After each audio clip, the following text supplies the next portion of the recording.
for perjury? Yes. And do you understand what perjury is? Yes. And being advised of the potential penalties for perjury, do you promise to tell the truth in this case today? Yes. Thank you. Go ahead, Mr. Jordy. Good morning. Please state your name. Jeannie Lugert. And Marvin is your husband, is that right? Correct. And Marvin testified approximately a year ago in this building? Correct. All right.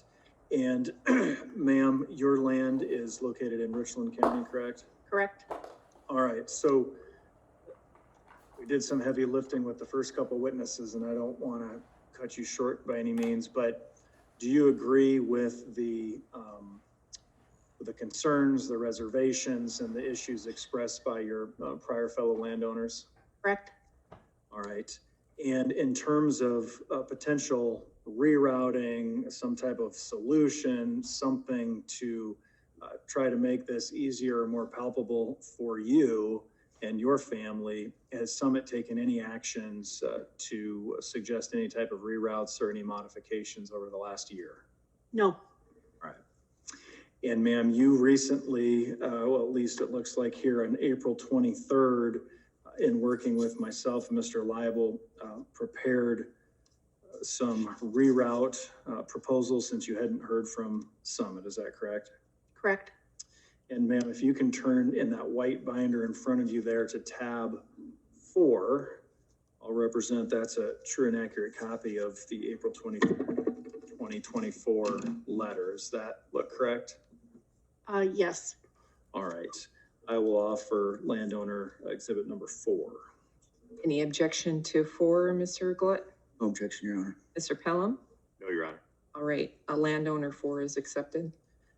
Thank you, Your Honor. And as a point of clarification, when Mr. Glut offered this stack of response letters, was the offer just to Star-Roba, since we were talking about Star-Roba, or was this entire pack received in evidence? The entire pack. Okay, very good. So then we'll get to Summit's letter in a second. All right, so ma'am, if you're looking at exhibit number 4 in front of you, can you talk a little bit about the proposed reroute you and your husband have come up with? Okay. The reroute actually doesn't reroute technically on our piece of land. What it reroutes is on the neighboring piece of land to move it further away from a farmstead, from neighbors of ours. It was not much more than the 500 feet, and it really wasn't a good spot. The blue line that I drew on the map would put it further between the 2 inhabited farmsteads, so it was more centered. My understanding is that neighbor has signed an easement, but they are an absentee landowner. They do not live there. And I felt in order to look after the welfare of our neighbors, which is one of the things you're supposed to do, is to move that location a little bit so that it moved it further away. If there is a leak or a rupture anywhere near there, there are quite a few inhabited farmsteads within 1,000 feet. That's not a very far distance. And there's going to be a problem. There's people there, there's older people. How are they going to get away if there's a problem? There's a couple there with 3 small kids. How are they going to get away? Fossil fuel vehicles will not work in a carbon, a CO2 environment. They won't work. You are not going to be able to leave. In the Mississippi issue, there were people that a lot of people that ended up in a hospital and have continuing issues to this day because of that leak from that carbon pipeline. And we're worried about our neighbors and where things should go. And so this reroute, I gave to the agent from Summit that was talking to us. It would have been the end of 21, beginning of 22, when Summit first started talking to us about getting an easement to put this pipeline across 2 pieces of our land. It was that long ago. And they really didn't really want to listen to us about anything. There was no back and forth response from them on this at all. And then it got to the point where in 22, we decided that we were done talking to Summit because they weren't listening to us, not on the reroute issue, but also not on our concerns that we had as far as land damage and depth of installation and so forth. All of those were issues we were talking about with Summit, and they weren't listening to us. So we decided to sign with Mr. Jordy's firm. That was in 22. And at that time, Summit stopped talking to us. We have heard nothing from Summit personally, and it's my understanding that our lawyer has heard nothing from Summit in that amount of time, up until April, when we sent the letter with this reroute suggestion in it. And that was the last, that's all I know of since in 22. So ma'am, a year ago or so, Marvin, your husband, testified and obviously made it clear, and before that via your formal intervention, that you didn't want any portion of this route on your property, correct? That is correct. We would prefer that it not be built at all. If it ends up being approved that it can be built, we would prefer it not be on any of our land. But if it ends up that we have concerns that we wish would be met. And are those concerns generally are discussed in this letter, Exhibit 4, and trying to be neighborly and trying to move it away from this disabled gentleman's property? Correct. Okay, but to be clear, because there's, I don't know if it's a misunderstanding or what, but to be clear, Summit's known for over a year that basically any other of the infinite possible routes around you would have been suitable for you, correct? Correct. Okay, all right, but you didn't hear from them. Then you took your time, money, and frustration and put this letter together in April, and then it looks like they responded 3 days ago, is that right? Yes, I received a copy of Summit's letter by email last night at 4:45. Okay, and the letter's dated May 21st, which is 3 days ago. And in that letter, did they suggest any reroutes? Did they say, you know, good news for the last year plus, we've actually been talking to the people around you and we've been making progress? No, I don't see that in here. Okay. Are you aware if there's anyone preventing Summit from trying to find a reroute over the last year? Not to my knowledge. All right, so your concerns and those shared by your husband a year ago, those are still in place, but kind of like the previous testifiers, if this commission is going to approve, the basis of this reroute is important to you. Correct.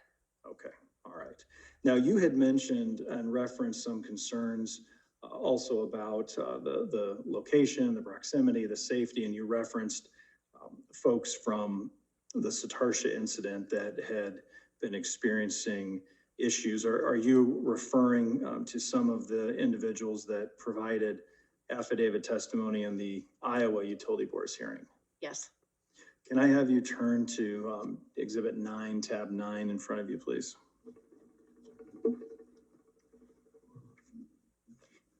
And is this sworn affidavit of Mr. Burns, a Satarsha, Mississippi victim, the evidence that you were speaking of referencing? Correct. Okay.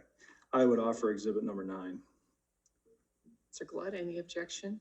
Yes, Your Honor, I'm going to object on the same basis, no foundation. This was admitted in Iowa hearings. Mr. I don't even know who this is, Damaris, is not here to authenticate this testimony, and we do object on those bases. Mr. Pelham? I would agree with Mr. Glad. I would object. Also, there's no opportunity for any cross-examination of this witness in North Dakota. I agree. I am not going to admit exhibit landowner 9. Is it concerning to you, ma'am, that Mr. Burns suffered symptoms over 3,000 feet away from where the rupture site? Yes. Objection, Your Honor. He's now getting his testimony in by questioning. May I answer? Not yet. Okay. The answer. Repeat your objection, please. Mr. Doherty is attempting to get Mr. Burns' testimony into evidence by repeating it out loud and questioning the witness about it. It's improper. Correct. I think you can ask general questions about safety, but I don't think I'm not going to allow you to reference this pre-filed testimony directly. Okay. Have you become aware of reports from Satarsha in your research based on Summit's refusal to provide any safety, dispersion, or other modeling data to you that individuals there suffered adverse symptoms of CO2 from 3,000 feet and further away from the rupture site?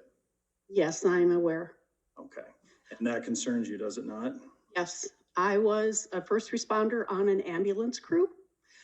So I've had some medical training, and CO2 is one of the things you learn about, and the difficulties of what it does to you and how it affects you. And I would not want to be anywhere near a pipeline that had the potential to rupture. 500. One of the reasons I wanted the reroute is because 500 feet isn't far enough.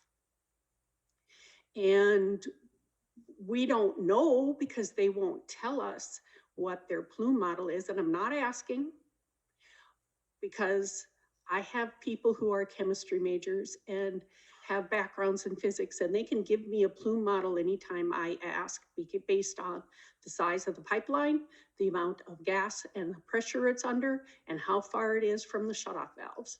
They can tell me how many gallons or square meters or whatever you want it of gas that's going to come out. And I know what carbon dioxide does, and it sits on the ground. It's not going to blow away. It's going to run into the low areas, and it's not a good thing. Vehicles will not run. There was a meeting in Mantador in early 2022, and there were representatives of Summit there, and some of these concerns were brought up, and they really didn't answer the questions as to how much training local first responders and fire departments and so on we're going to get. It seemed like the safety of the people around the pipeline really wasn't their concern. That's not what was given to us at that meeting. I haven't checked with my local fire department lately to see if they have heard anything more, but the last time I checked, and that was over 6 months ago, the local fire department has not yet heard anything as far as additional training or additional safety equipment and so forth that was going to be provided. Ma'am, you mentioned 500 feet. Are you referencing the statute that if a hazardous pipeline such as this was to be located less than 500 feet or within 500 feet of a residence or a business, that a waiver would have to be obtained? Is that the 500 feet you're referencing? Yes, that's my understanding. It should be at least 500 feet away. Okay. Now, do you think that if Summit obtained waivers from those landowners that then now there's no problem, nothing to be worried about because they complied with that law? A waiver isn't going to save you if there's gas in your house. And is a waiver going to reduce the tax and the cost on the first responders and budgetary constraints of communities now confronted with the new risks of these pipelines? No, Okay, so you would agree the 500 feet is simply an arbitrary number in a statute, but it does nothing to alleviate the real world concerns if there's an unintended release, right? that's correct. I think your husband mentioned this last year, but I just want to be sure from your standpoint, is it your concern that the value of your land and land with CO2 pipeline operated by Summit would go down if this project were to be approved? Yes, All right. Are there any cattle near you? we have cattle, but not on our two particular pieces of land, no. So there were some questions earlier about, business, need waivers for 500 feet from of a business. Would you agree with the prior Ms. Wallach's testimony, Mr. Wallach, that their cattle and the cattle operation is a business? Yes, And you understand that type of business requires you to be outside and not confined within a building, correct? yes, So the idea that we only look at buildings within 500 feet and not businesses, not other living things, do you have a problem with that? well, I guess, yes, I believe that, and a farmer's place of business is in his tractor.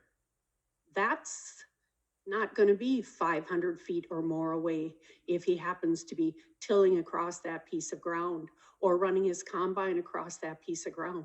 He's not going to be even 500 feet away. That's a farmer's place of business, is the cab in his tractor or his combine. Have you come to understand that it's Summit's claim that sheltering in place, i.e. shelter in a structure in place, is the safety guidance that is being given if there were an unintended release? I understand that it has been in the past. Yes. And so would you conclude from that sheltering in place from their view seems to be safer than someone working out in the yard in a cattle business and being exposed without the protection of a structure? Yes.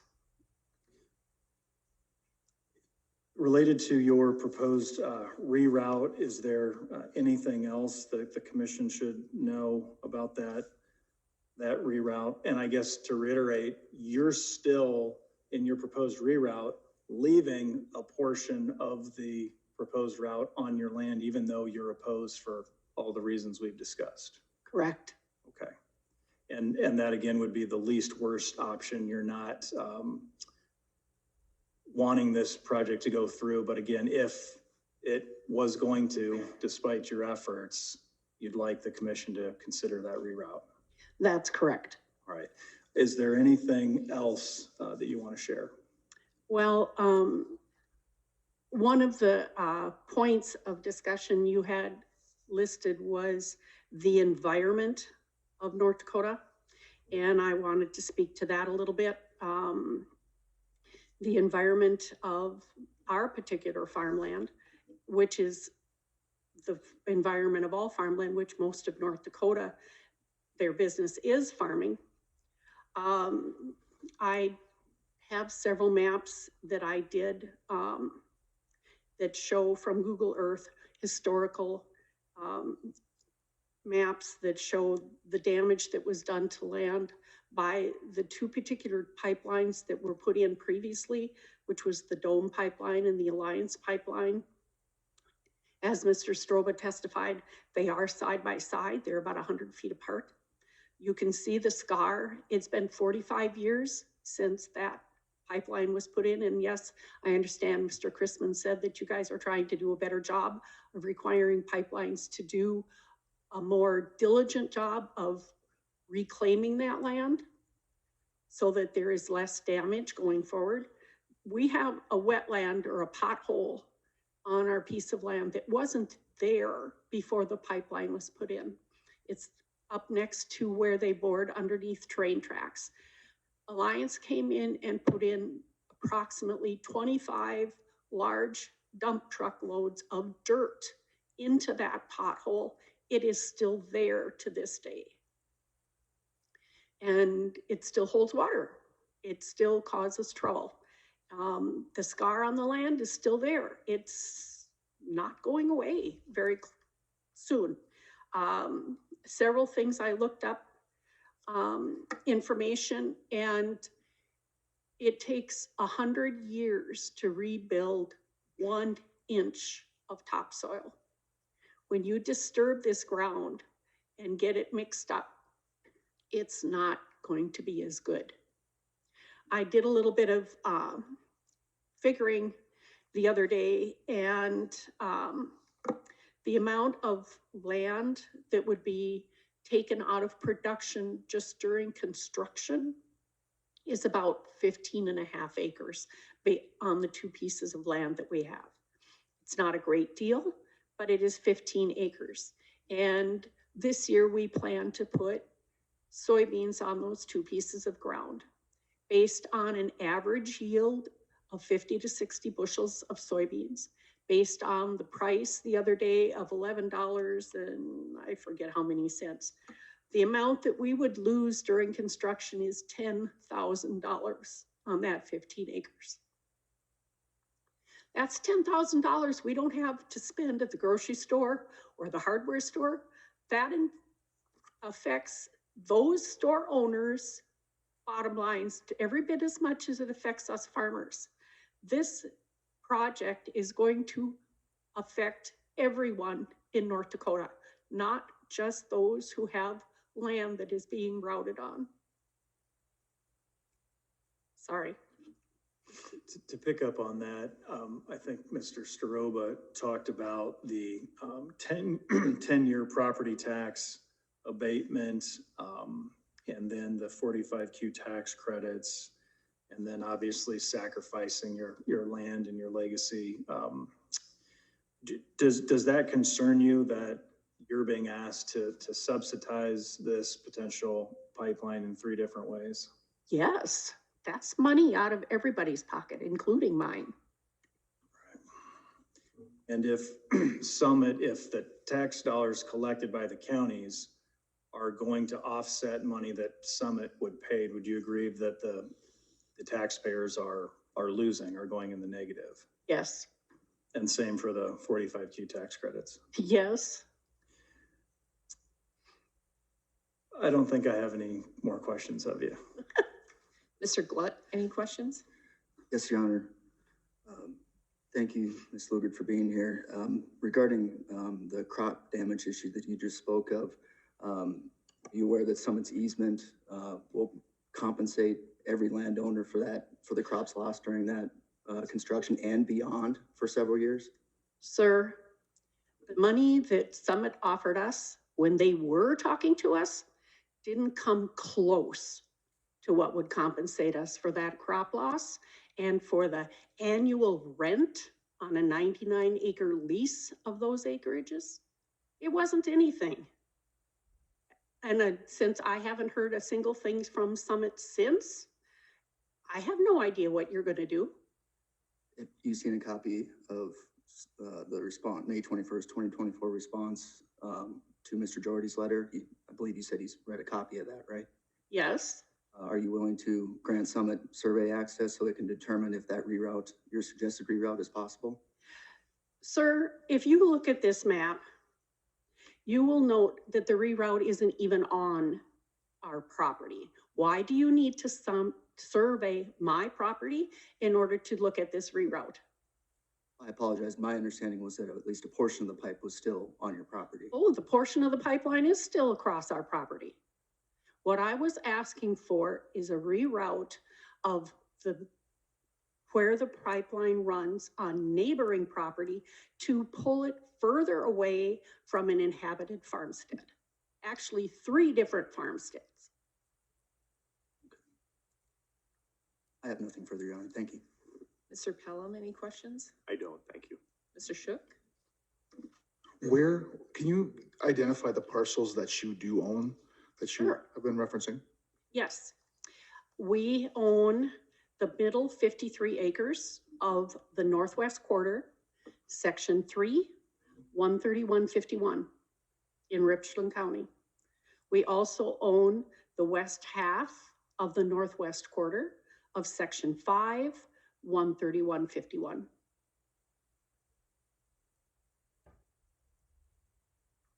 Okay, so I just want to get a little bit narrower on so the middle of. Section middle 3. 50 through, the middle 50 acres. Yep. It's tough to identify specifically, so if you can If, help me a little bit. okay, that map was, which was? Or Exhibit 4. 4. Okay.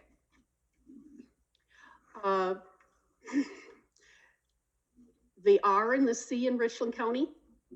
Yes, Okay, it's inside a slightly darker rectangle of green. okay, where it says, there's like. Darker an green MP rectangle, yep, Where it says MP3, is that, yes, that's your parcel of? yes, Okay, yes, that helps significantly. Okay, so you own that parcel in this image at least, you own that parcel, but the rest of where the blue line is, that's someone else's property. correct. Okay, that's all I have, thank you. Commissioner Chrisman? That pretty much answered my question, so I'm good. Thank you for being here, though. Commissioner Hauger? Hogan Hufford, that's fine. You can call me. Thank you. You can call me Sherry. No, I won't do that. I want to talk about the timeline. Yep.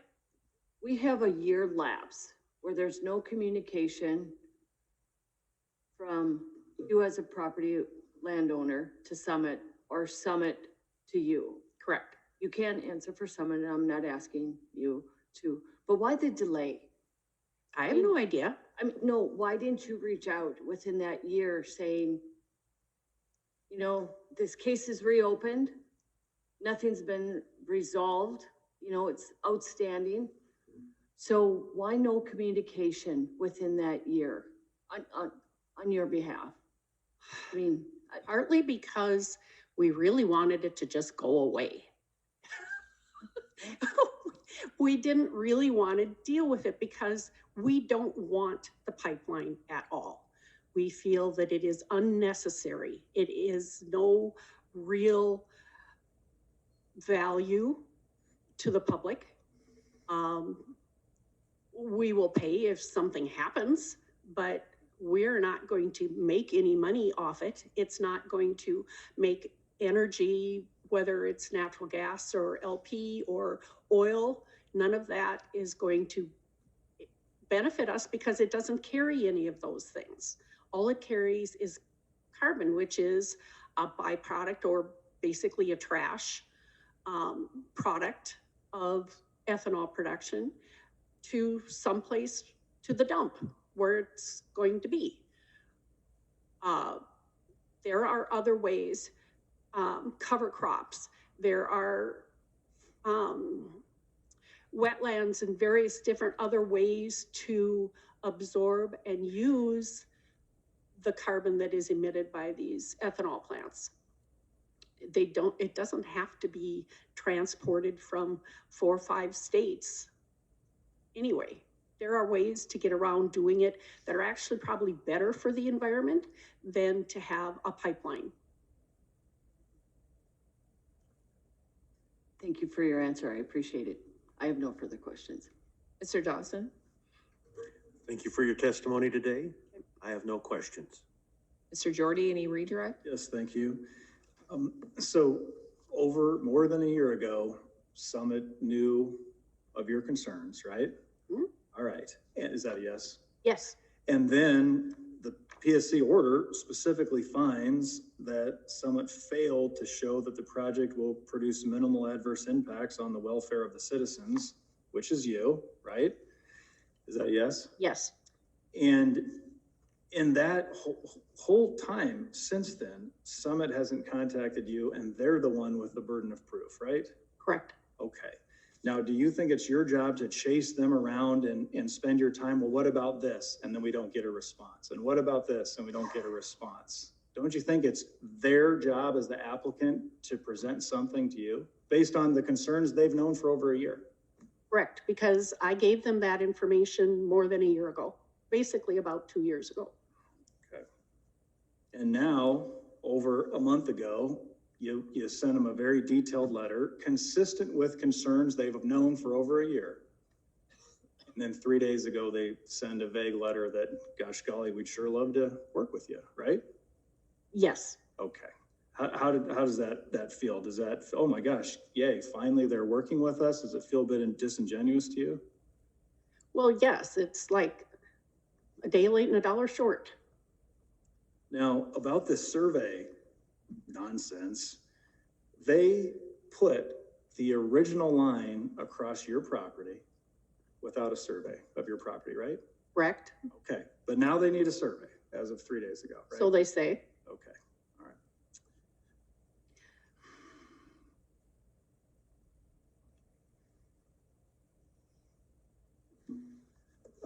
So I addressed earlier, we've got the executives council, they're right here. We've got lawyers right here.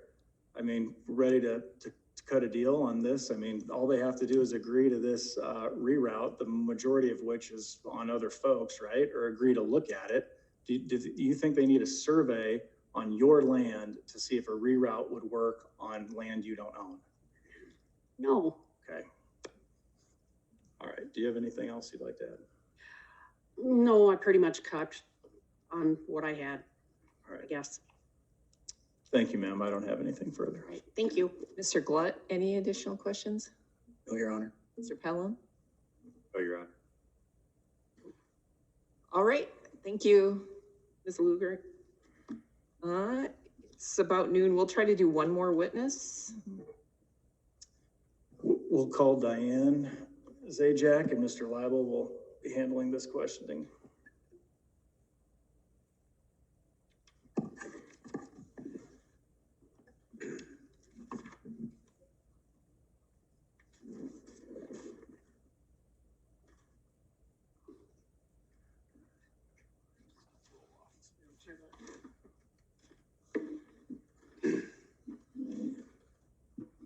Get started.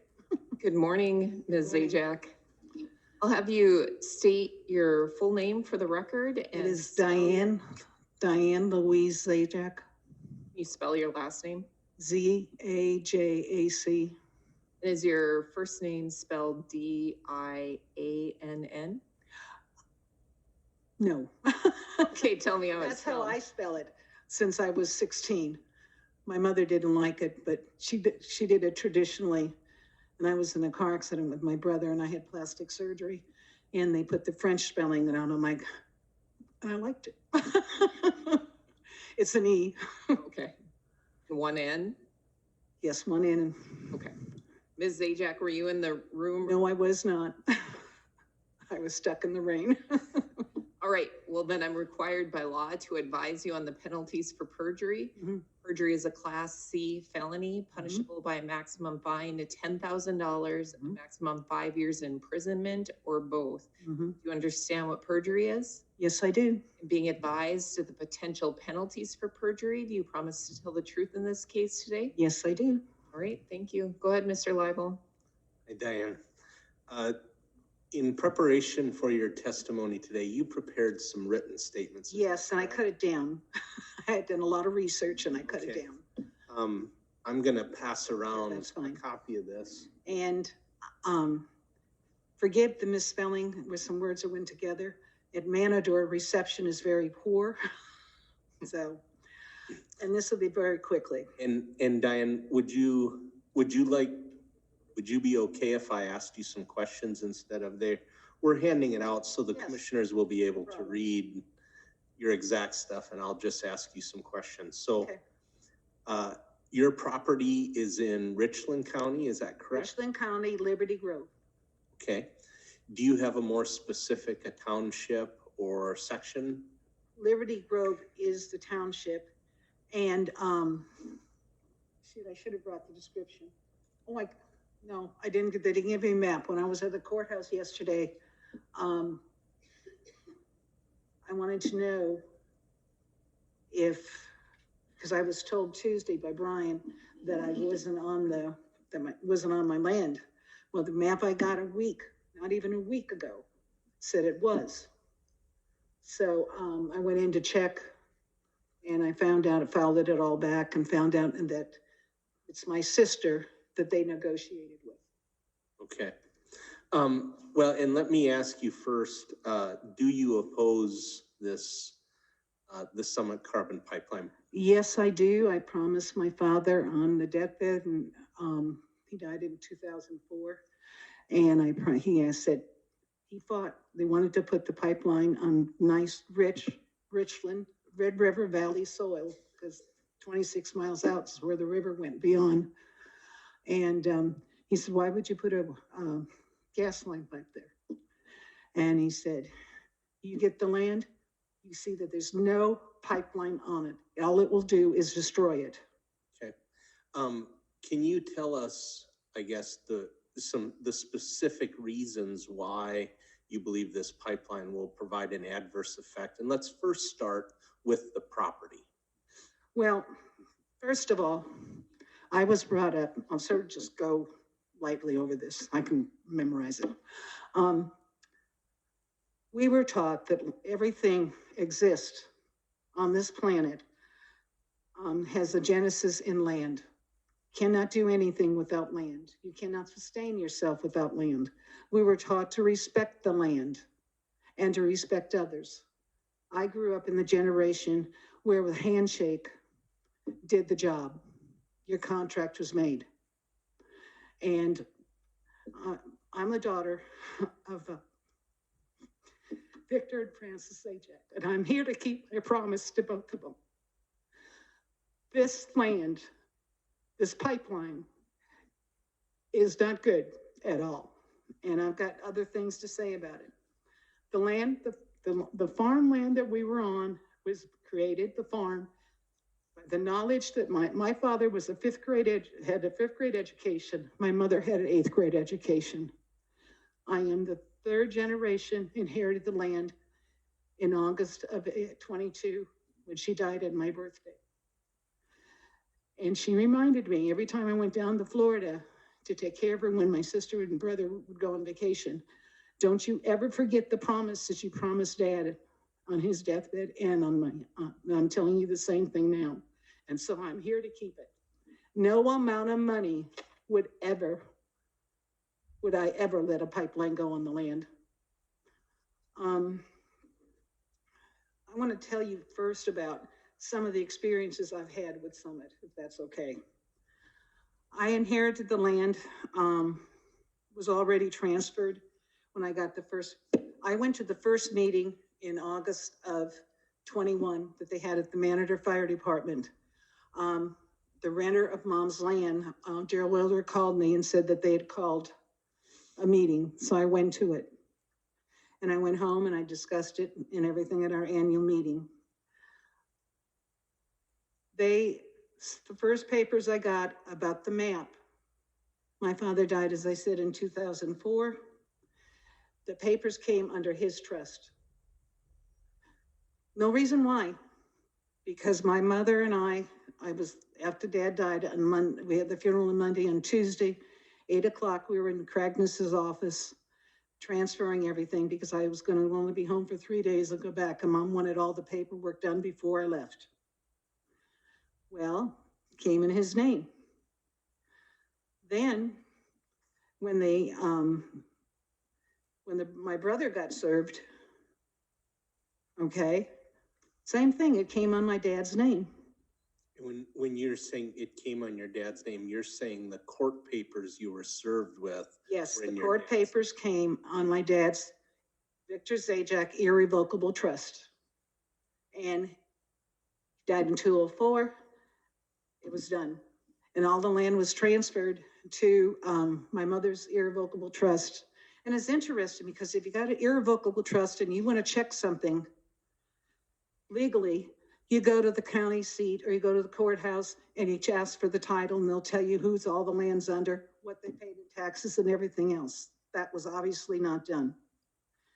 Not only did, the day my brother was served with my dad's papers, the server, the court server, had his secretary, because he wasn't in the office at the time, sign for a paper for a family, a couple that were fighting also this Summit CO2 in the western part of the state.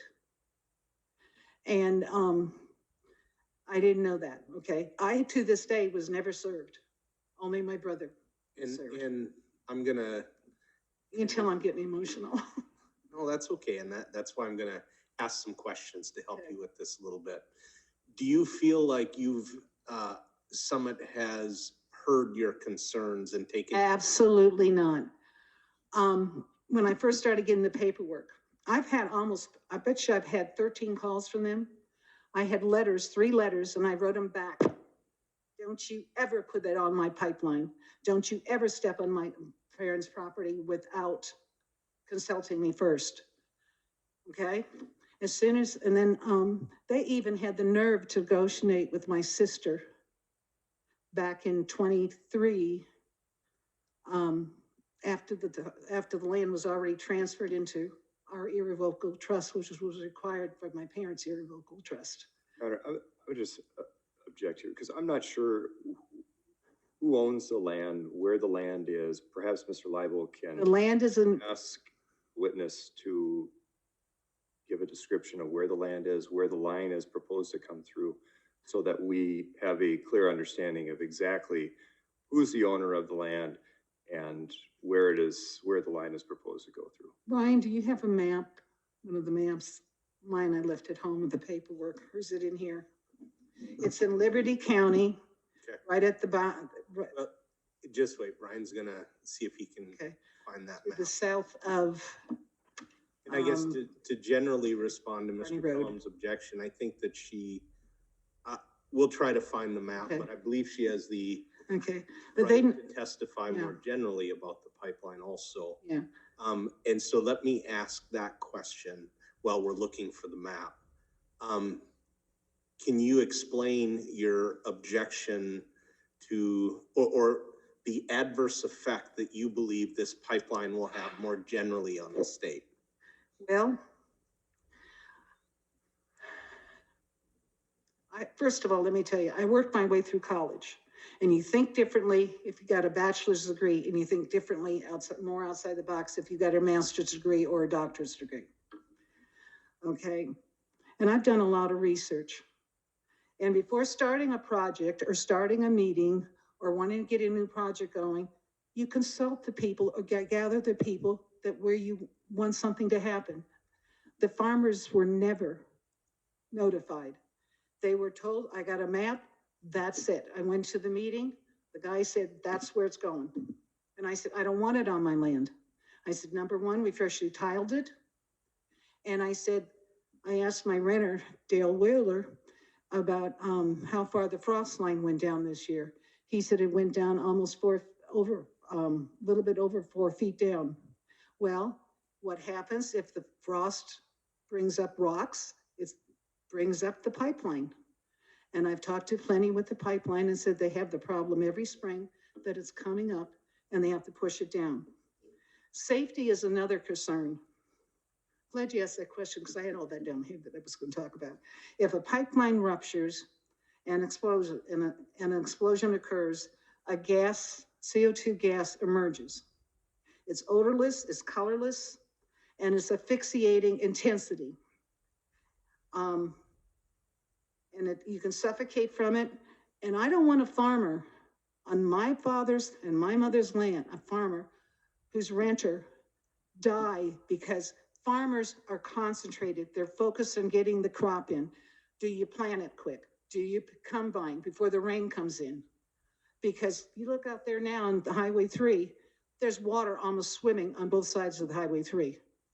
Diane, do you have a concern that flooding or variations in the soil could cause strain on the pipeline in certain areas? Well, it can reduce my income on rent, okay? All right, So you've addressed the safety. Do you have any experience, and you mentioned rent, where a pipeline will cause damage to Okay. topsoil or to yield? Yes, if it ruptures, even putting it in, all right? Damage to topsoil. When they put in the pipeline, the gas pipeline in 84, North Dakota has a law that obviously they didn't enforce because of the fact that the clay was mixed with the topsoil and thrown back in. All right? I've heard several of my friends talk about it.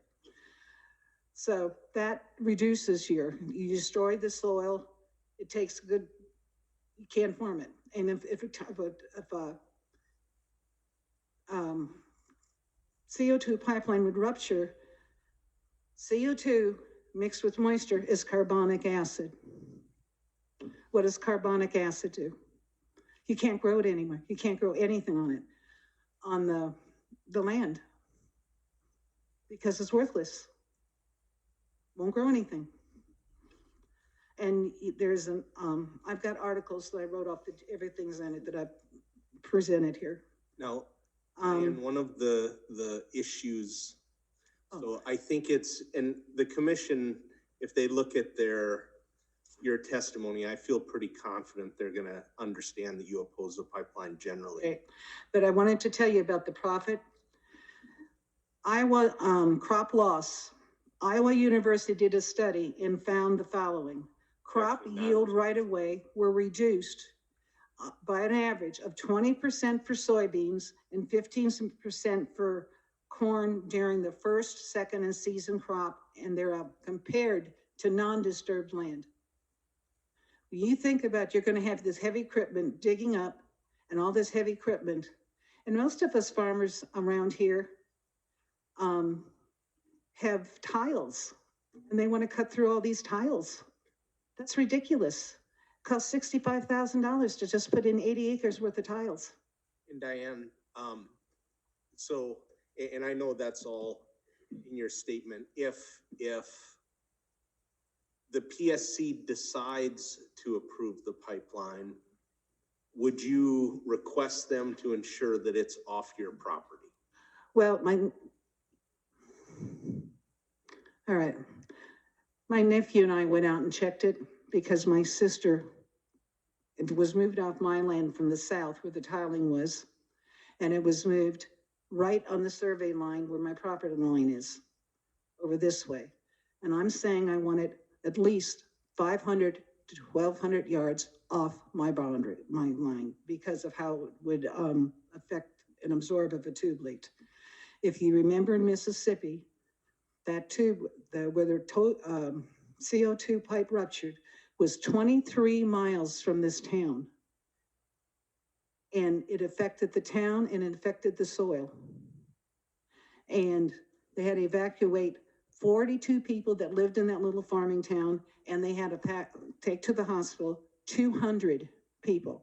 And in the article, I have an article that tells you exactly when they got the call and how long it took for it to be responded. The EMT and the sheriff didn't even know the pipeline existed. Not at all. Okay, so to clarify, we want to ensure you want this pipeline at least 500 yards from your property. Or better. Okay. Now, the way the trees are there, my nephew said that that's my little dip in there is mine. If it is, you're not allowed on it. Okay. Do you have, and we'll have to keep it pretty brief, but do you have any final comments you'd like to make to the Yes. I'll just go to the back page. It was like maybe about 12 minutes to do this. Okay, I do not support Summit CO2. As of the early 70s, when margarine hit the market, some of us can remember chiffon margarine. Okay? They said it tasted just like butter. Okay? They're going to tell us that this is energy. This is not energy. This is pure CO2 capture, and the only ones that are going to profit from this is them, large gas, fossil fuel, and oil and big things. Because It's not gonna be used for anything else. It's not energy. It's not, taking care of our environment. They're gonna use it to pump out gas, and then they're gonna use extra water. And last 3 years, we've had droughts in this area, because I know I signed the CRP papers to allow the farmers to farm the land up in north, in Towner County, in Devil's Lake area, and also down 80 acres that my brother owns that we had found. And if you remember, the National Dairy Association came out with the best commercial I've ever saw. They said, it's not nice to fool Mother Nature. You want to screw around with the CO2 and ruin our ecosystem? That's exactly what you guys are going to do. And I told my older brother last night some things that I predict that was going to happen if they get it. Now, what do I want the PSC to do? I want them, since you're in charge of all the pipelines, I looked it up, of design, telling them the size of them and the strength of them and everything else. I want you, North Dakota people, residents, do not need minimum safety when we've got a dangerous product coming into our state. We want the maximum safety, so there's never a PEP rupture or anything. And I know that the PSC votes on that and designs it, okay? So that's what I want. The other thing is, when I became a nurse, I took the Nightingale Pledge. And the end of the pledge said, just like the MD pledge says, to do no harm to any patient or anybody you treat. You guys are elected officials, and I just found out a couple of weeks ago, because there's a big case going on where the EMT guy stole over $3.1 million out of the EMT funds and doing all this stuff with his family and everything. And he said, well, I didn't take an oath. And the judge said, doesn't make any difference. You abide by what's innate. It's innate that you do not harm your constituents or do harm to anyone. So it is just like me. So I'm going to tell you, one farmer dies because you didn't vote or didn't see the things that the farmers see. That's one too many. I remember when I lost my first patient, I could still see it. And it was only because she had a massive heart attack and I still couldn't bring her back. But it's still on my shoulders, and it's not a burden you want to carry. I'm telling you, it's not a burden. You want to be. So I'm asking you to please do the right thing. We don't need, I don't understand this. One company, we have one in Castleton ethanol plant that's invested in Summit, number one. And then we've got 56 others coming in here that you want to fill our beautiful state with this poisonous gas. I don't understand what's going on. And if you look at Summit, can I go into this, what I showed you just briefly? I think we've got, you've put it in your summary. Summit deals with companies that have committed fraud against the United States, number one, like Next Gen. Ms. Zajac, I'm gonna stop you right there. If it's in here, I'm not gonna have you testify about it. No, it's authentic. It's authentic. Mr. Leibel, was this labeled as an exhibit? No, I was going to offer. Okay. Yeah, because I just got Why into don't we do town that? yesterday. Okay. So, And what's our last number, Ryan? I see 28. Okay. Does that sound right? This would be 29. Okay, I would like to designate that as landowner exhibit 29 and move the admission. Any objection? Objection, Your Honor. Mr. Pelham? No objection. All right, LO 29 is received, and were you able to identify a township it's Liberty Township, change section? Liberty Grove Township. Fortunately, there's no names, of course, on here, but It's Liberty Grove. no, that's not on here either. Of course, I think this might be you. Okay. I don't know. I'm not sure. Richland County. Waxwellers put the thing down here on the Martin side of the road, because this separates Barney from Richland, from Liberty Grove, down that way. Judge, maybe we could, at the conclusion of the hearing tomorrow, I can supplement with, send the court a letter with Okay. the specific townships, if that's acceptable.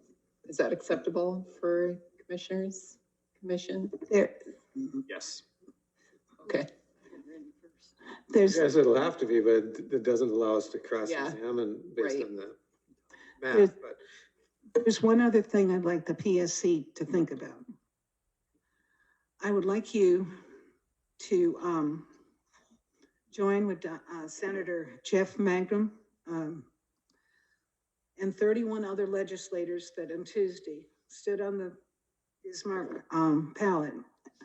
And they all signed a letter, and I think we need to support our legislators to investigate. They're asking the North Dakota Attorney General to investigate Summit's investors, because now there's a law on the books in North Dakota that says you could not have a foreign entity that's an adversary to the United States or any state. And that would include China, South Korea, Saudi Arabia, and they had sent it to them on Tuesday of this week.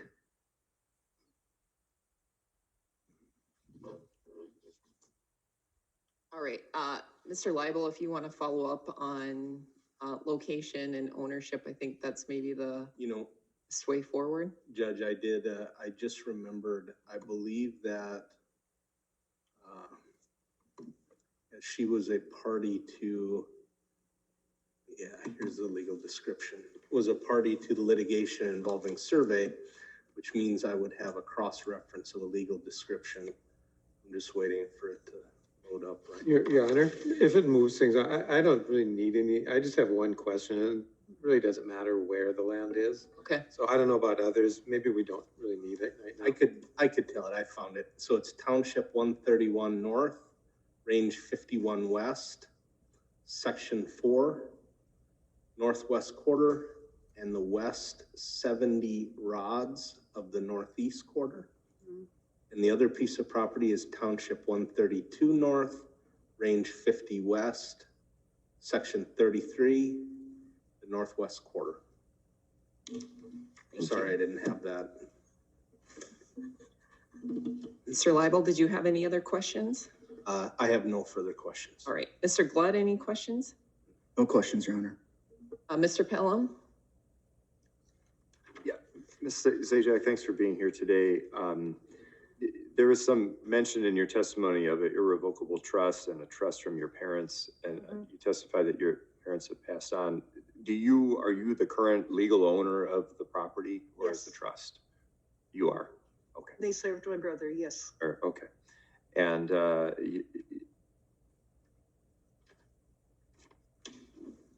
you gave the description, so I don't have any other questions. Thank you. Mr. Shook? Commissioner Chrisman? So I was really confused with the part about your sister and they dealt with her.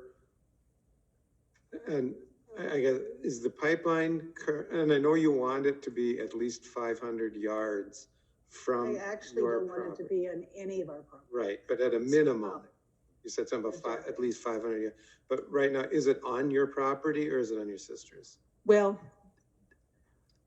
it's hard, if you look at that map, it's very hard because it's very vague. Even at the courthouse, they said they couldn't even read the print. And that.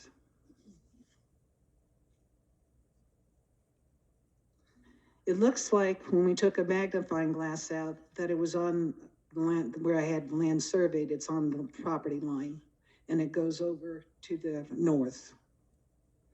But I do not want it any place close to my land.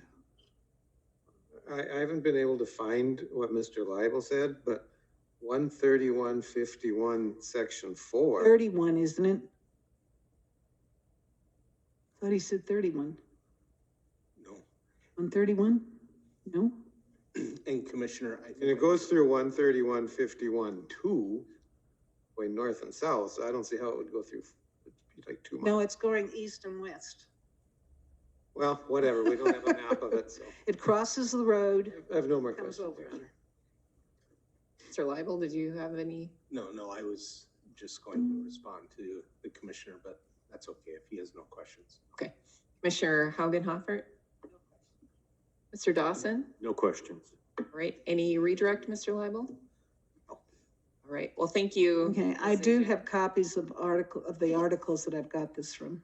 Okay. That I researched and everything. I could have brought about 200 of them, but couldn't carry them all. All right, thank you for your testimony. Thank you. And it's 12:26, so we're gonna take our lunch break. Let's break until 1 o'clock.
yes, but it's on a break right now, they're at lunch. Okay, I think, and, you know, I was going to,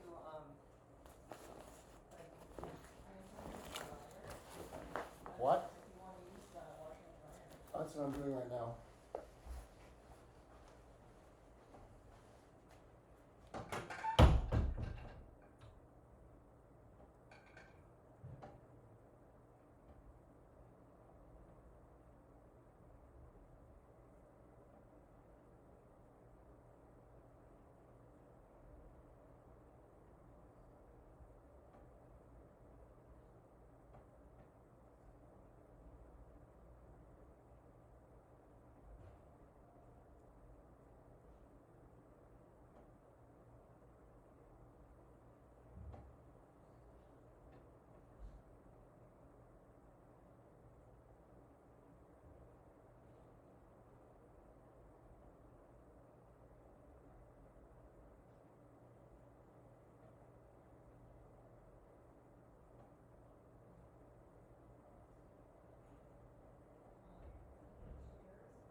everybody wants to make their way back to their seats, we are going to get started again. And as I mentioned this morning, we are going to start our afternoon with public testimony. And before we start with public testimony, I just have a few instructions regarding giving public testimony at today's hearing. The commission very much would like to hear from impacted landowners. If you do choose to testify, I'll have you come up to the witness table here. You will be sworn in like the other witnesses that we had this morning. All parties, along with the commissioners, will be allowed to ask you questions regarding your testimony. If you are a landowner, if you could have the property description for your land available and provide that at the beginning of your testimony, that would be helpful. Likewise, if you represent an entity or a group, please identify who you are representing. This is an evidentiary hearing. This is not an opportunity to ask questions to other witnesses or to the commission. Public testimony is your opportunity to provide information to the commissioners. And as I stated this morning, the commission reopened this case. So if you previously testified, you do not need to come and repeat that testimony. Your prior testimony is still part of the record for this case. Likewise, if your prior testimony or somebody else that's testified in this hearing has already stated your concerns or similar concerns, I would ask that you please do not repeat those concerns and just let the commission know that you agree or have similar concerns. And I would ask that you please limit your testimony to 10 minutes. If you are going longer than 10 minutes, I will ask that you wrap up your testimony. Okay, I gotta find my witness sheet here real quick.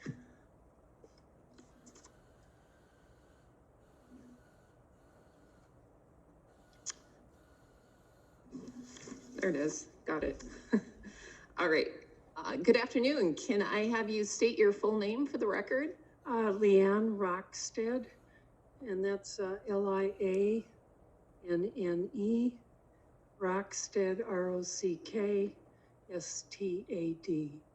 And Ms. Rockstead, were you in the room this morning when I went through the penalties for perjury? Yes, I was. And do you understand what perjury is? I do. And being advised of the potential penalties for perjury, do you promise to tell the truth in this case today?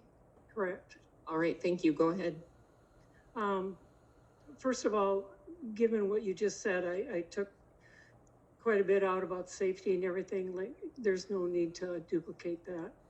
I'm talking about Richland County, Viking Township, and it is Viking Township Legal Description, Section 3, T135N, R51W. And the other quarter of land is Section 14, T135N, R51W. First, thank you to the commission. I'll make this as brief as I can. And I discovered last year when I testified in Bismarck, and I did not know that until that time, that my brother, who is a 50% owner, has an attorney, and I do not. So I just want to remind the commission of that right now. I'm telling my story. On October 7th, 2021, at 2 p.m., I was driving past my home quarter, which was planted with corn, when a surveyor with a rod walked out of the center of my field. I approached him and I asked him what he was doing on my heavily posted land. He refused to say. We stood there uncomfortably. I told him I was going to call the Richland County Sheriff and that he could tell both of us at the same time what he was doing on my land. He said he worked for Carbon Express Pipeline. I asked him where his vehicle was. He said he would get dropped off, do his work, and when he was completed, he was to call for a pickup. This was a totally covert operation. I called the NDSU Ag Department within the hour, and I asked them if they had heard about this company or knew anything about them. They reported back to me that a Tom Bray with TRC said that they were only on land that they were given permission. This is completely false. I did not provide Carbon Express permission to be on my land. They were trespassing. It is by sheer coincidence that I observed what had happened. Little did I know back in October of 2021 that a company I've never heard of or its investors, along with ethanol plant owners in the state of North Dakota, were making plans to lay a hazmat pipeline across my land. Nearly a year ago, I testified in Bismarck. My priority was and remains to not have a hazmat pipeline on my land. I stated at that time that my family has farmed and improved this land for almost 100 years. My grandfather immigrated from Norway 149 years ago. He came to North Dakota to farm and provide for his family. His youngest child, my mother, farmed with horses and milked cows. Each generation has been an excellent steward of the land, ensuring it would provide well for the succeeding generation of heirs. I am 71 years old, and I currently live in my farm home on this very same land. I do not want to live 1,800 feet from the pipeline. Carbon Solutions says it is completely safe until it isn't. I'm here today because I'm trying to protect myself and my family for the next 99 years or the next 4 generations, as my grandfather and my mother did for me. You know, we've talked a lot about Summit Carbon. They're entrepreneurs, they're investors, they're looking for the largest return on their investment. My family has been invested in this very same land for almost 100 years. My family will keep this investment, while Summit Carbon will sell their investment as soon as their federal tax credits are to expire. How many times will the pipeline be sold in the next 99 years? I am here to defend my property rights and protect my investment from entrepreneurs who have nothing, absolutely nothing, other than an objective to profit from an unwilling seller. Summit wants a half-a-mile easement through the center of my best producing quarter of land. The best producing quarter, they're coming down right the middle. And 2 miles further north, they do a road crossing and capture the quarter of land for another half-mile easement. A quarter of land that I stated a year ago is perfectly poised for development within the next 4 to 7 years. It's on a hardtop road. The rural water is already in place across the entire breadth of it. And it's in one of the 2 fastest growing school districts southwest of Horace. After my presentation last year in Bismarck, Mr. Powell had a representative come ask to meet me in the hallway afterwards. I took that meeting with a witness. He asked me if I was ready to sign the easement, and I said no, for all the previous reasons stated in my talk. I reiterated that the entire quarter would be completely impacted from development from the pipeline within its boundary. I reiterated that I could not have a pipeline come through the best producing quarter that I owned. Mr. Powell said, and he said this with a witness, that they would look into my request of moving the pipeline. As of May 16th of this year, they did not have an alternate route for either parcel, nor had they looked for one. Lastly, in that conversation, and I couldn't decide if I should say this or not, but I am. Lastly, in that conversation, he asked me if I even knew what the unit of measure of a rod was, knowing that I had just testified as a farmer. I always wonder if he would have asked a male farmer that same question. This proposed $8 billion project, with investors receiving millions upon millions of dollars in federal tax credits. Please hold on to this thought just for a second. Hold on to the $8 billion. In the 1950s, my mother milked cows. She got 10 gallons of milk a day from those cows, 10 gallons. The second offer, and the most current, that Summit Carbon Solutions offered me for a 99-year easement on my land is the exact equivalent to 10 gallons of milk a week. That is what they think my family and my heirs, born and unborn, are entitled to. 10 gallons of milk a week in today's dollars. I don't know anybody here that would accept that offer. I know this doesn't even sound believable, but I have it in writing. When Summit says they have signed 80% of North Dakotans, 80% of North Dakotans, I really wonder how many senior citizens took what was my initial offer of 3 gallons of milk a week, because they trusted Summit to be fair.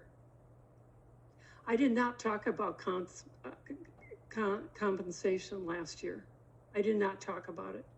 I talked about my first priority, which was not having the pipeline on my land.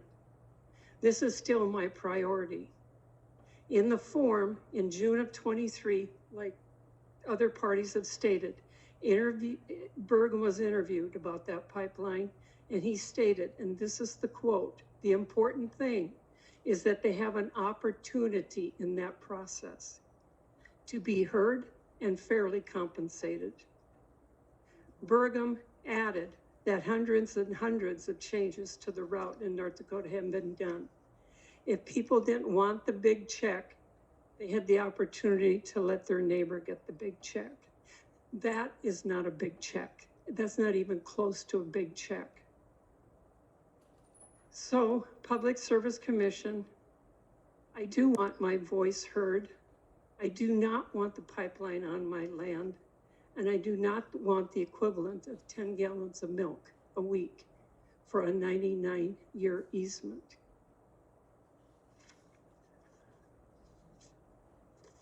That's it. All right, thank you. Mr. Glut, any questions? Yes, Your Honor. Ms. Rockstead, is your brother James Rockstead? He is. Okay, and are you aware that your brother James Rockstead, through Mr. Jordy, his counsel, has proposed reroutes on your property? Nobody has talked to me about any route, different routes. I called on May 17th and talked to Charlie Adams. He said he did not see a route change. He got a hold on May 20th of Justin Stutzrud. Mr. Stutzrud called me, and Mr. Stutzrud told me that day that the route was the same. That's what he told me. And just to backtrack for a moment, Mr. Powell told me he would look into the alternate routes, and I never heard another word. I never heard one word. And the reason I didn't contact and go searching for these people this last year is because the closest family member I have is undergoing cancer this last year, and I go back and forth to Rochester all the time.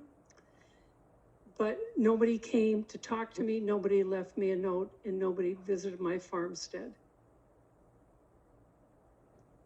Okay, if,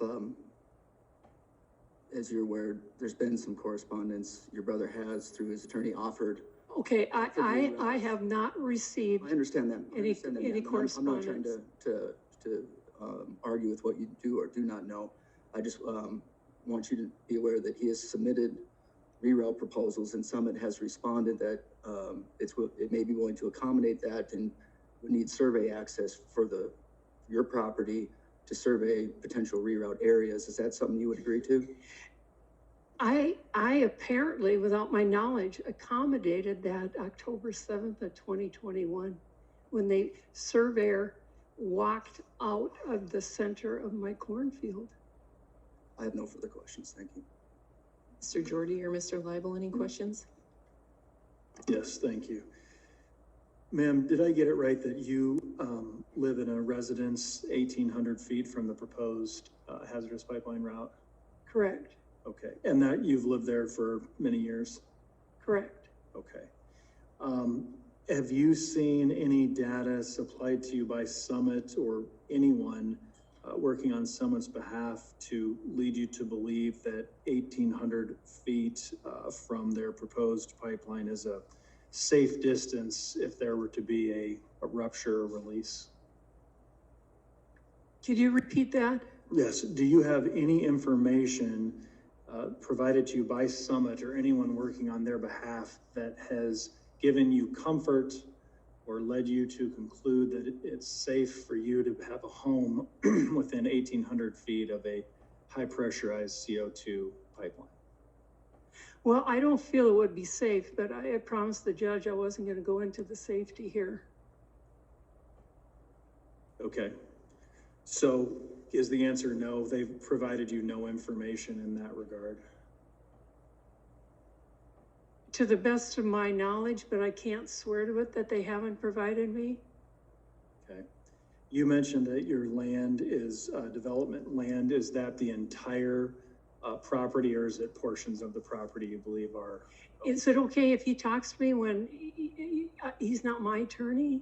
Yep, he's representing parties that are individuals who are a party to the case, so they have the opportunity to ask you questions. Okay, I apologize, okay. You had mentioned, yeah, I'm trying to help you, by the way, just to clear the air here. You mentioned your land is development land.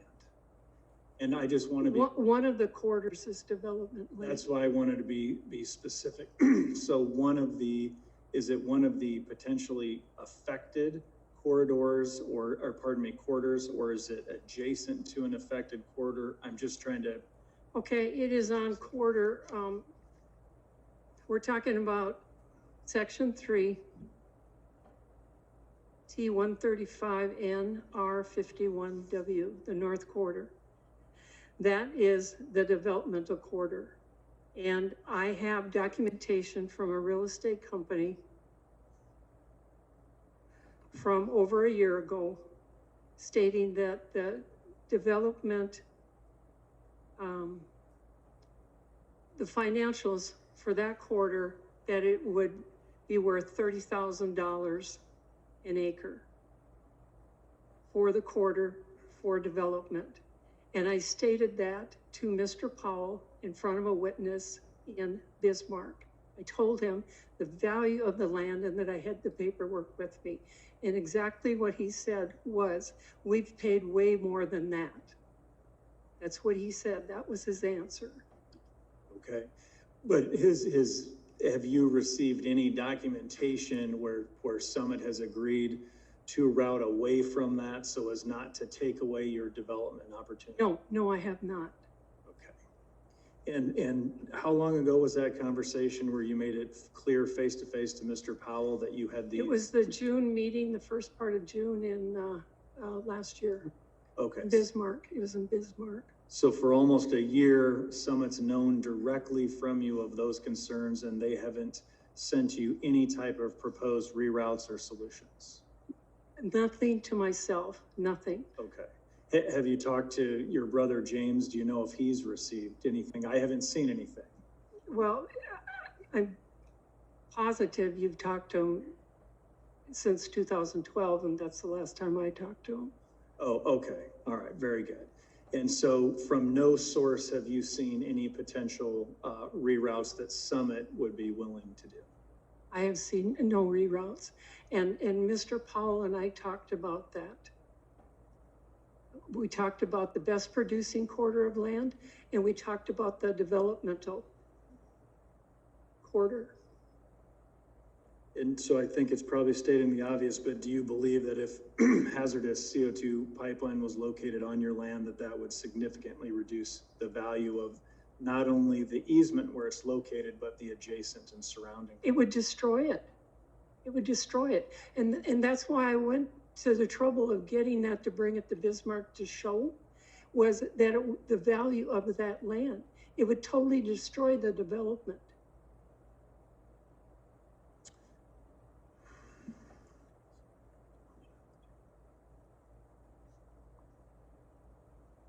I don't have anything further. Thank you.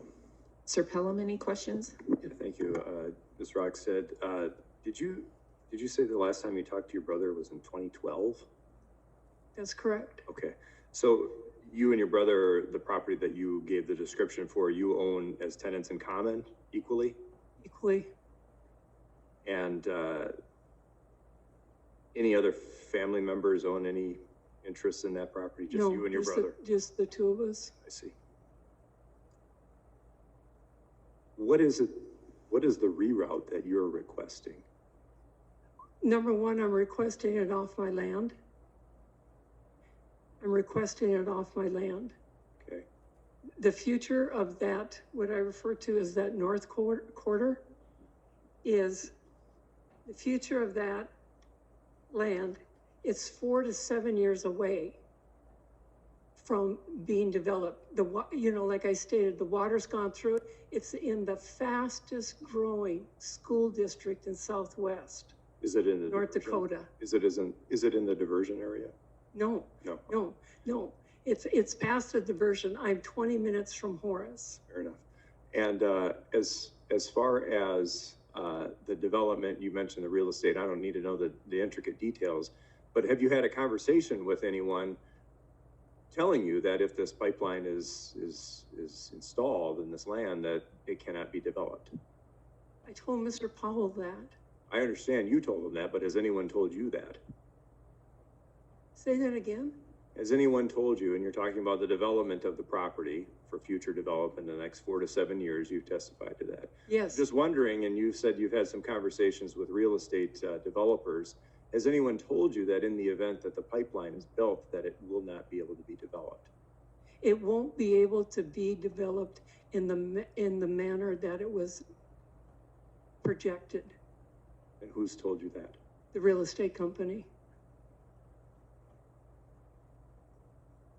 And you said primarily you don't want the pipeline. Is it no way, no how, you're completely opposed to the pipeline and you would not be agreeable to any reroutes at all if proposed by the company?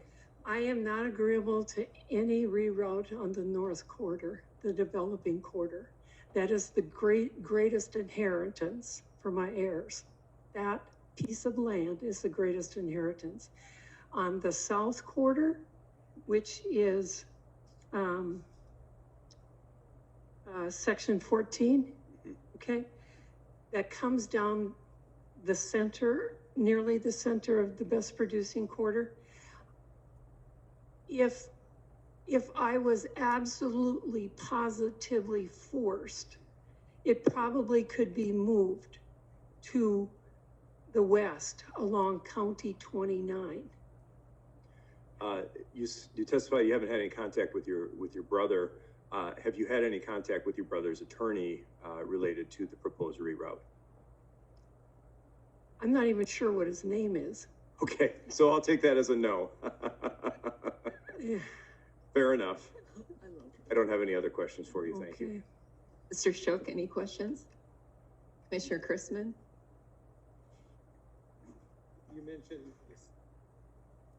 You mentioned the sections where you have property.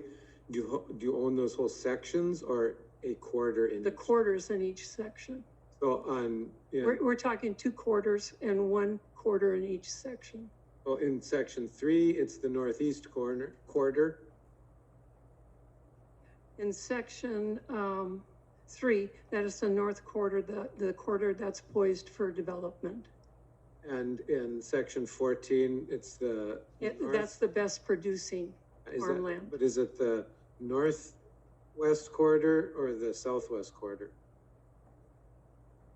14. Section 14 is the south quarter, is 2 miles further north. 2 miles further south than the developing quarter. It's 2 miles further south. I've got them on my map. Yeah. Thank you. And when it comes on the south, it's on the east side of County 29. And then when they're north of me, they do a road crossing and come on the west side of me on County 29. I'm glad you added that because I forgot to ask one question. You said your home is 1,800 feet.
reminder, and I'm gonna have you look at tab number 28, please.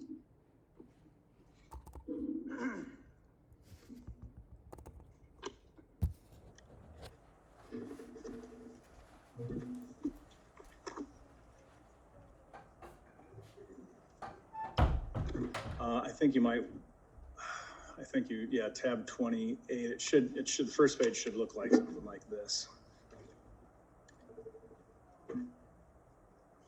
Oh, let me help you out, let's see.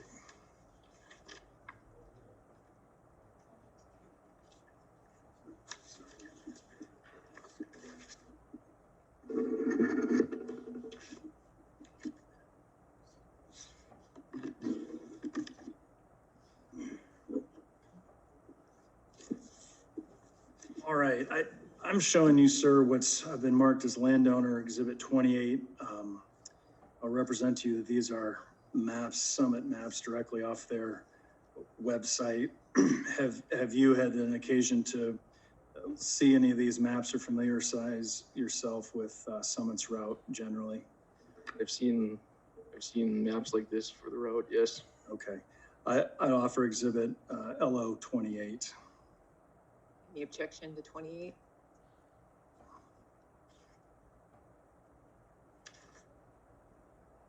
No objection, Your Honor. Mr. Pelham? No objection. 28 is received. Thank you.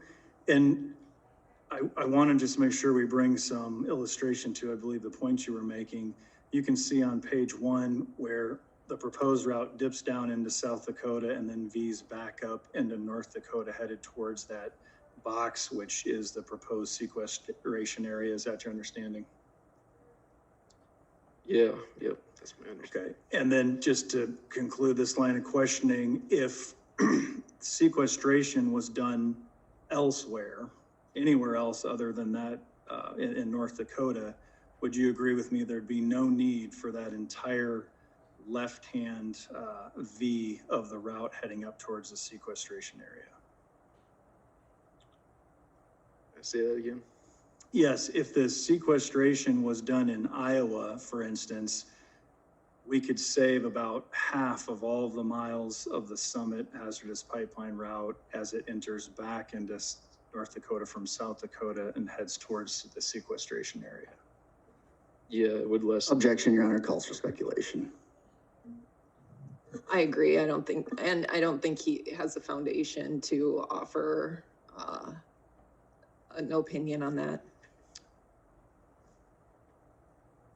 Okay, so if the sequestration area didn't need to exist, do you think there'd be a need for a pipeline to it? I don't understand the question, I guess. Okay, I think it's obvious. That's okay. And then the proposed diameter that's going by your home with your young kids there is 24 inches in diameter. Are you aware of that? Yeah. Are you aware of the capacity of a 24-inch diameter pipeline in terms of the CO2 that would travel near your house every day? I've seen the projected flow numbers. Okay, very good. Are you aware that the volume that a 24-inch diameter pipeline can transport is 15 times greater? Objection, Your Honor. Diameter? Mr. Jordy's testifying again and asking the witness to agree with him or to at least acknowledge his testimony. What's the problem with I that? agree with that. How is that an improper question? This is cross. This is not my witness. Can we just move on, Mr. Jordan? You're asking him all this information that's already in the record. Okay, I'm just curious if he knew that. He expressed his concerns. It's a yes or no answer. I've asked you to move on. Okay, so are you, I just want the record to be clear. Are you sustaining the objection? Yes. Okay, all right, thank you. I don't have anything further, sir. Thank you for your time. Mr. Pelham, any questions? Sir, you testified as to the event at the Blue Flint ethanol plant. Did you participate in the investigation as to what happened? Were you told what happened? How do you know what was released? We were able to see an air sample. Who's we? Us at Cold Creek. Okay. Blue Flint presented us with an air sample So what was the air sample? of the different gases that were, Right, I know, but what were the gas samples? What was released? Was it CO2? Was it? was 99% CO2. Okay. There were many. You know if other that was a gases. planned release or was maintenance or what was going on there with that? The April event was a system upset where they had some kind of problem with their system where it required them to vent it. Was that released from the pipe or was it released from their? Near Facility. their compression building, which is on the east side of Cold Creek. I don't have any other questions for you. Thank you, sir. Mr. Shook, any questions? Commissioner Chrisman? I think just one, I couldn't keep up with the land description. I appreciate you having it, but I couldn't write fast enough. I think you said, section 26 of 14180, the east half of the west half of what quarter? Let's see here. Northeast. It's the fifth house from Highway 83, I guess. Find my sheet. East half of the west half of the northeast quarter. So you have 40 acres there. That's correct. And you're on the south side of the road and the pipeline. The pipeline's not on your property, correct? Correct. And then you're about, if I'm figuring these out right, you're about a half mile west and across the road from the person that you referenced that signed the waiver. That's correct. Yeah. Okay, got it. Thank you for being here. Commissioner Haugenhofer? Thank you. Lake is welcome.